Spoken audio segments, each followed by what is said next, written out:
अब कहते हैं परमात्मा सौछल छिद्र मैं करूं। अब फिर वो न्यो भी डर गया कि कबीर जी बहुत पहुंचे हुए महापुरुष है, और उन्होंने यदि तुझे श्राप दे दिया तेरी और बिरान माटी होएगी। अब जो ही वो आश्रम से दोनों राजा बाहर आए, सामने से कबीर परमेश्वर आश्रम में आ रहे हैं। अब वीर सिंह जी ने देखा आगे भगवान, तो अब वो शिष्य था उनका, दंडवत प्रणाम किया और कहा राजा से कि ये आगे भगवान, ये आगे है कबीर जी। अब सिकंदर लोधी की तो घीघी बंद रही थी, अगियो आगे आगे तीब तय मर गया तू तय। अब एकदम डरते ने उसने भी दंडवत प्रणाम किया।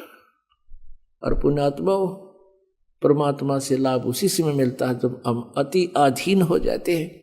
तो परमेश्वर ने उस सिकंदर लोधी को राहत देने के लिए ये भी एक लीला करनी पड़ी, और रामानंद जी भी सेट करने थे, उसमें भी कमजोरी रह रही थी। एक तीर से दो शिकार किए दाता ने। सिकंदर लोधी यदि भी नम्र नहीं होता, जैसे कबीर जी आते हैं और वो सीधी बात करो खड़ा खड़ा, मैं बहुत दुखी हूँ, मुझे राहत दे दो, मेरा इलाज करो। जैसे आम वैद्यों को बुलाता था, वैद्य नीचे बैठते थे, वो सिंहासन पर बैठता था। अगर ऐसे प्रभु के सामने वो एक्टिंग करता तो मालिक उसको कोई राहत नहीं देते।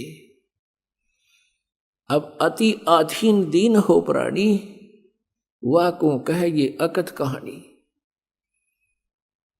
अब दोनों दंडवत किए हुए सामने, काशी नरेश और पूरे भारत का राजा, परमात्मा ने झुक के दोनों के सिर पे हाथ रखा, मुकुट समेत दंडवत प्रणाम कर रहे हैं, और परमात्मा ने उनके दोनों के सिर पे हाथ रखा आशीर्वाद वाला, और कहा इस गरीब के पास ये दो नरेश आज कैसे आगमन हुआ।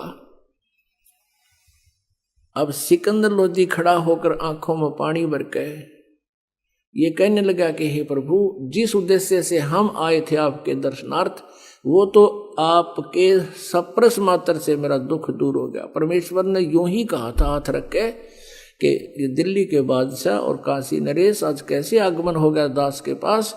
तो ऐसे हाथ रखते उसका रोग ऐसे छू मंत्र हो गया जैसे कदे बीमार नहीं था। एकदम राहत पूरे शरीर में, बिल्कुल खुशी की लहर दौड़ गई।